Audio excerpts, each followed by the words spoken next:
Bugungi musbat natija olgan bemorimiz haqida qisqacha aytib bermoqchiman. Bemorimiz bizga murojaat qilganda tabiiy homiladorlik uchun harakat qilaman deb kelgan edilar. Lekin qo'llarida bachadon naylari rentgeni yo'q edi.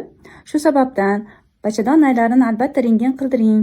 Shundan keyin reja tuzaylik deb aytgan edim. Bemorim darrov keyingi oyga hayzlari tugashi bilan bachadon naylarini rentgen qildilar va natijada ikkala trubada o'tkazuvchanlik yo'qligini aniqladik va undan keyingi oyga hamma analizlar yaxshi chiqqani uchun eko muolajasiga oldik va bugun Xudoga shukr yaxshi natijani oldik.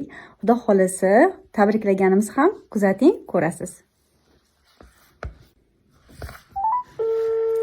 Hozir eko bemorimizga telefon qilyapmiz.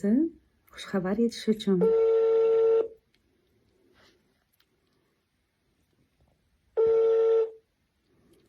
Assalomu alaykum Yulduz. Assalomu alaykum. Tuzimisiz?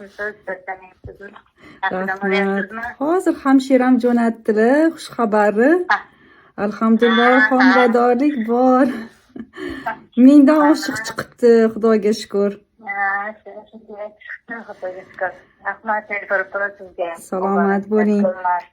Ilohim oxirgacha so'yintirsin. Omon-eson qo'lingizga olganingizni ham ko'raylik inshaalloh. Okay.